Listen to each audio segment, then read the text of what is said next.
Joe Biden is asleep. Kamala is at a dance party with Beyonce. Beyonce. Beyonce. Beyonce. Dance party with Beyonce. Dance party with Beyonce. Dance party with Beyonce. Dance party with Beyonce. Beyonce. Beyonce. Beyonce. Beyonce. Party with Beyonce. Beyonce. Beyonce. Beyonce. Dance party with Beyonce. Dance party with Beyonce. Dance party with Beyonce. Dance party with Beyonce. Beyonce. Beyonce. Beyonce. Beyonce. Party with Beyonce. Beyonce. Stop. Carry on. Dance party with Beyonce. Beyonce. Dance party with Beyonce. Beyonce. Dance party with Beyonce. Beyonce. Dance party with Beyonce. Beyonce. Beyonce. Hold up. Dance party with Beyonce. Dance party with Beyonce. Dance party with Beyonce.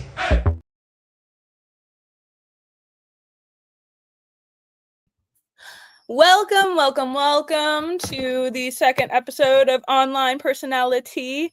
I am your hostess with the mostest, Kim Coulter, coming to you live. And tonight we have a couple interesting things we're going to talk about. We're going to talk about the dark side of family vlogging. We're going to talk about hot moms, and we're going to talk about the body positivity movement. I have a guest joining me tonight, Jacob Engels, where he's going to be joining us any minute. So I will just go over a few things while he hops in. Make sure you're following, like, subscribe, all that fun stuff. You can follow my exclusive content on Twitter, X, whatever you want to call it. $3 a month. You would forget about that sooner rather than later. And I post exclusive updates. All of my videos are going to go there first, so you'll get the first scoop on all the stuff that I'm doing. And I also just like to post little random tweets on there that I don't really share on my main, even though I am kind of wild on my main still. But anyway, back to the meat of the story here. First, we're going to be going over a story about this family. They were really big influencers, and they were caught up abusing their kids. It was a story about this family of 8. Let me pull up the story for everyone. Let me see it right here. Oh, I have the wrong one selected first. Of course. That's all right. We'll just pick the right one. Okay.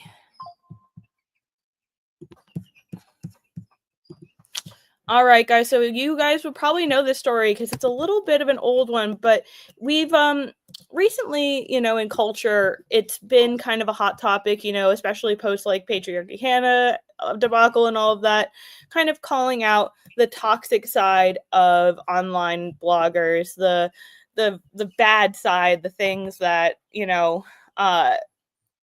we don't see because they're not presented under this like pretty picture. And I am not usually one to criticize.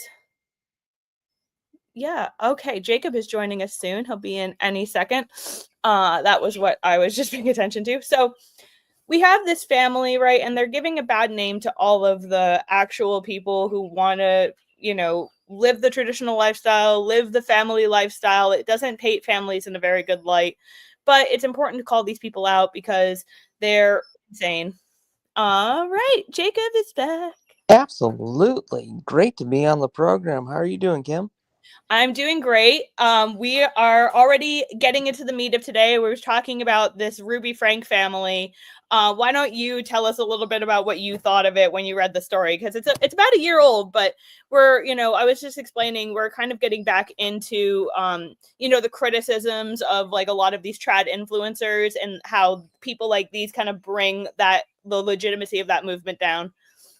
Well, at the end of the day, if we're not going to police our own, then we really don't have any room to critique Democrats, the progressive left, people who are promoting societal, moral, cultural, ethical rot in America.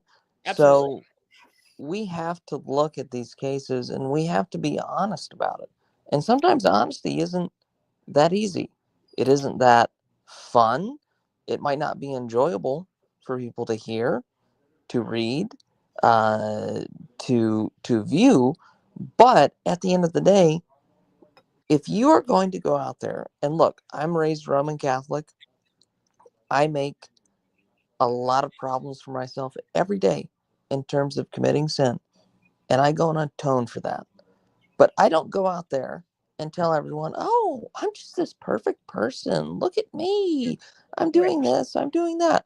So I think that's one thing with her and a lot of these other trad influencers is we get one side of the story and then we never see what they do behind the scenes.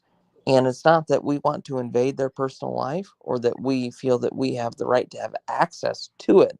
Mm-hmm. However, if you're going to put up this facade, then you better own up to it and live to it.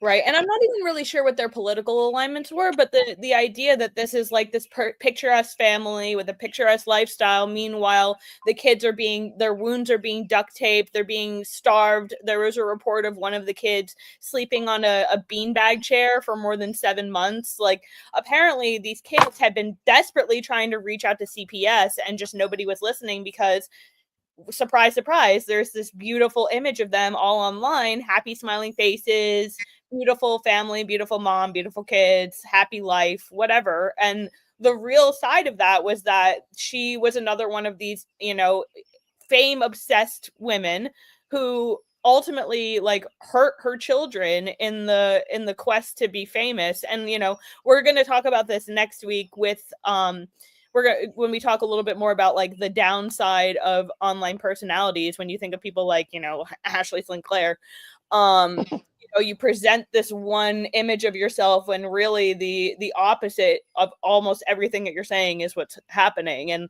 it's this mental illness that develops around the need for attention and the need for fame. What do you think about that, Jacob?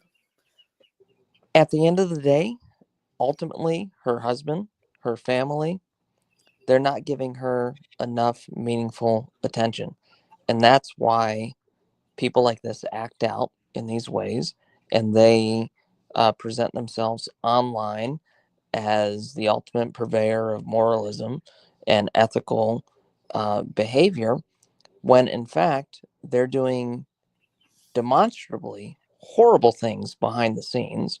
And we find a lot of this in the trad movement or the MAGA movement, America First movement, MAHA. When you break the system and you break the establishment, there are going to be a lot of people that find their ways in to the new movement, and they are going to be unsavory. They're going to be people that you shouldn't trust. There are going to be people that will tell you everything that you want to hear and want to know, while behind the scenes, they're doing the exact opposite. That's why it's so important to police our own and to keep tabs in terms of what they're doing behind the scenes, what they're doing on social media, and see, because Kim, I've seen a lot of these people, oh, trad life, oh, we're having an amazing family. And then I see them, getting exposed as having an OnlyFans or going out and doing some degenerate behavior. There's Right. no problem with that. I'm not making a judgment. God is the ultimate judge when it comes to it. However, when you embed yourself in the movement and then you do those things, you only give the other side an opportunity to take down the cause of freedom, the cause of liberty. So Right. that's where I land on this. It just, when you have to police these people, you have to. Well, on the other hand, you have, the overly puritanical ones coming at people like my friend Alicia here, who wrote an amazing article for Evie Magazine all about being a hot mom. So I think you read this article a little earlier. I think I sent it to you. Yep. Alicia Biddle, she's an amazing author. You should check out her work. Daughter of Wolves on Twitter, or X. Basically, there's this idea, right, that moms need to be frumpy. And, I'm not exactly putting on the best display for talking about hot moms right now as I jump out of a long day of doing work. But there's this idea that moms have to be overweight. They have to be constantly tired. They have to not have time to exercise, not eat well. You think of, mom slop. You think of, the opposite of the dad bod, the mom bod. And you don't think of women who have kids. There's this like weird social implication that like once, especially you have like more than one kid, that you're just like, it's like, forget the wall. Like you're already past the wall. You know what I mean? And I think that this is a really important article because it reclaims the power that is like, the discipline of being a hot mom. That's finding time to take care of yourself, making sure you're eating a good diet, making sure you're working out and staying hot for your husband and staying fit for your kids and showing up with a good example. So what do you think about that? Do you think that like society is too far gone? Do we demonize moms too much? How do we fix that? Well, no, I think that speaks to the exact point that we've been talking about. When you read this article, when you look at those words, you see somebody who says, you know what? Hey, it's hard.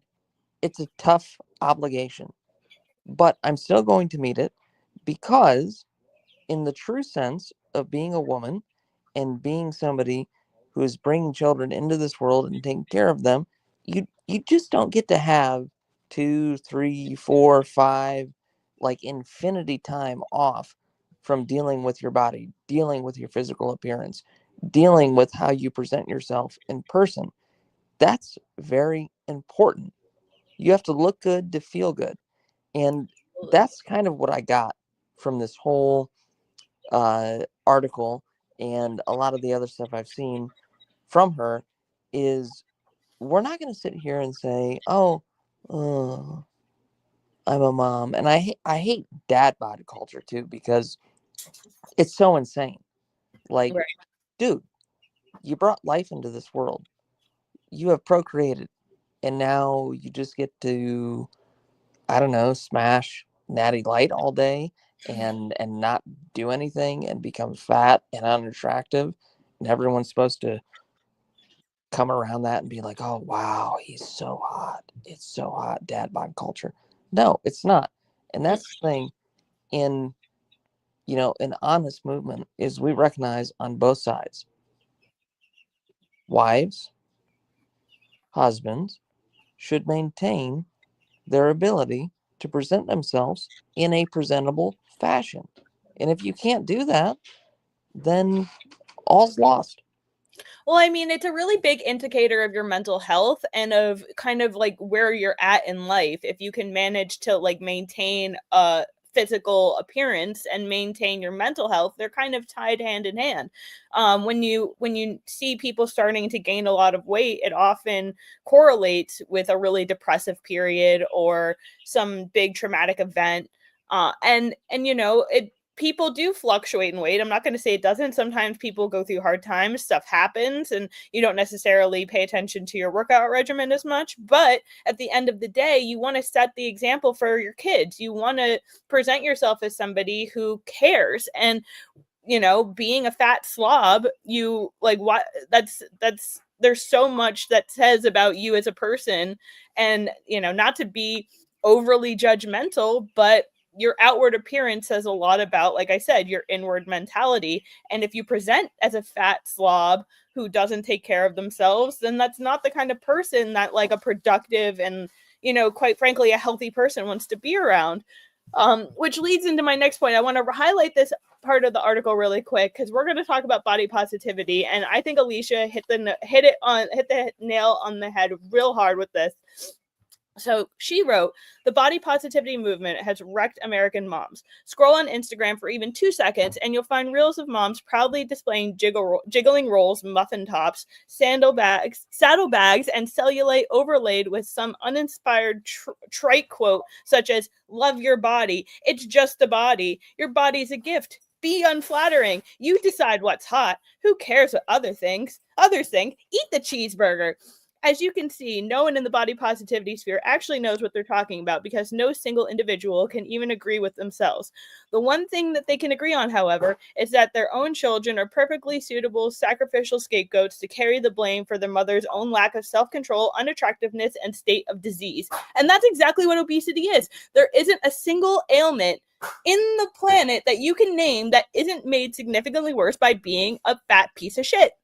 Correct. And what I pulled from that, and we're going to get a little crazy here, what I pulled from that when they say, oh, a body is just a body, don't worry about that. Okay, do you guys want to recreate Heaven's Gate? Do you all want to dress up in tracksuits and say, we're evacuating this mortal body and we'll go to space, we'll go to Mars, we'll go to wherever? I mean, in the absolute sense of the term, it's satanic to sit there and say that these things don't matter. I'm not asking you to go and get Botox every day.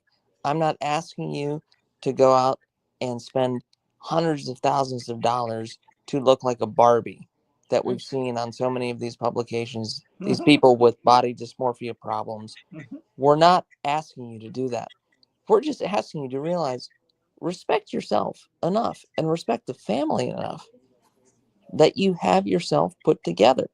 And that includes the men in the relationship. So this is not a feminist idea. It's not a chauvinist commentary on the situation that is being discussed in this article. It's just plain hard facts. I mean, okay, a body is just a body.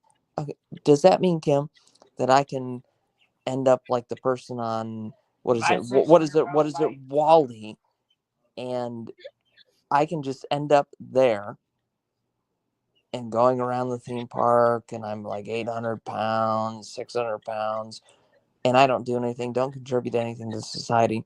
No, that means you're disgusting. You look disgusting. You smell disgusting. And fuck you for doing that if you are in charge of children. That's not a great idea. Well, what comes to mind, I don't know if you remember the viral video. I wish I'd pulled it up for this, but there was a video a long time ago of this morbidly obese woman whose her stroller was getting away from her and about to like roll into the street, and she was literally such a fat piece of shit that she couldn't even like catch up to her kid and save her kid. And like thankfully somebody came and intervened and like caught the kid for her, but she like fell over on herself because she was literally like this big. You know what I mean? Like, it's just like, do you want to be able to run around with your kids? Do you want to be able to be there to protect your kids and to watch them grow up? Then stop being so selfish. Oh, shut up, you. Shut up. You're fat shaming somebody. You're telling them that they can't eat 18 meals from Culver's or Burger King or McDonald's a day, and they can't feel good about sitting.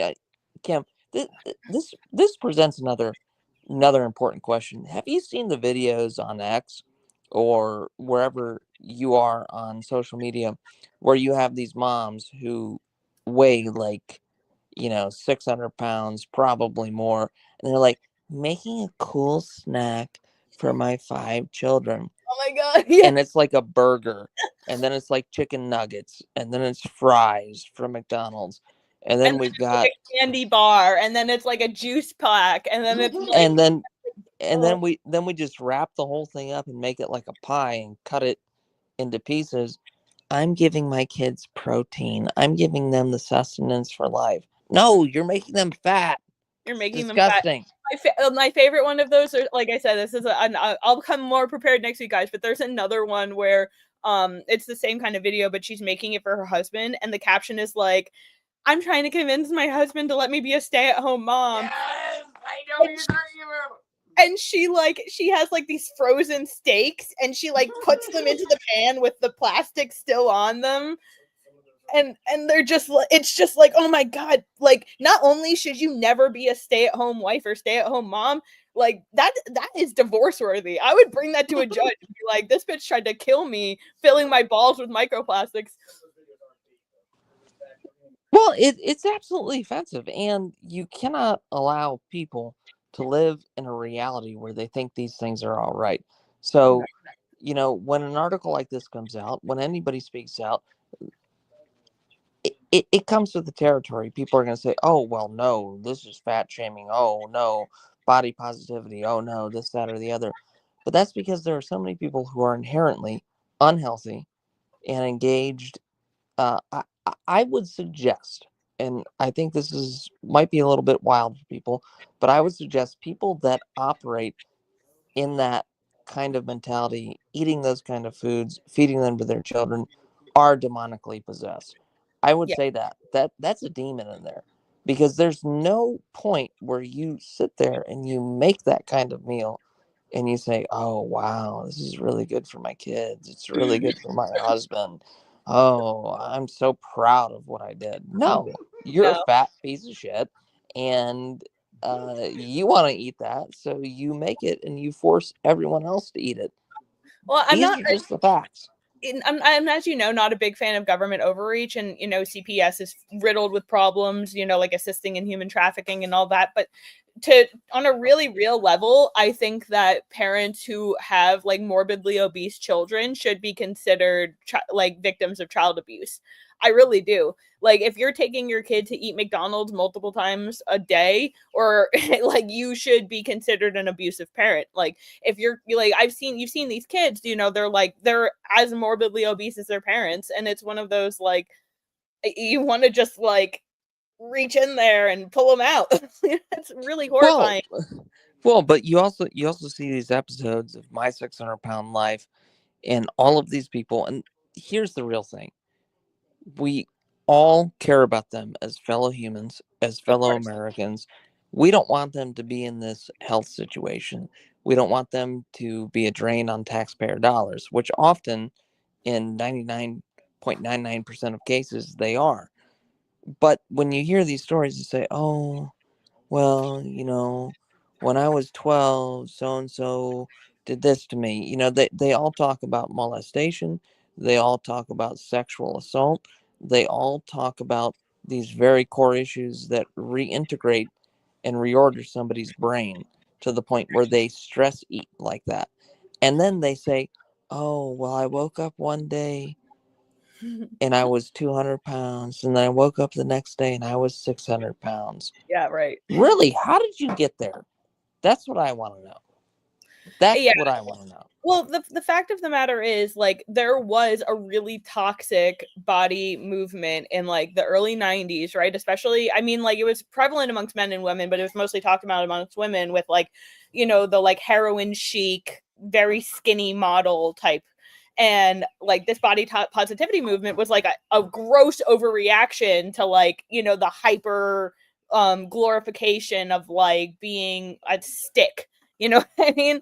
So I understand where it came from, but the fact is, it has been hijacked and brought so far along. I don't care if you're a fat person. If you're a fat person who's genuinely struggling with weight, that is not what bothers me. What bothers me is these fat bitches who go online and shake their ass on the camera and talk about how you can't say anything about me because my body is beautiful, teaching women all over the world, hey, look, it doesn't matter. Just treat your body like shit, die young, and have a miserable life because I'm this famous person who gets all this attention because I'm being, a degenerate on the internet.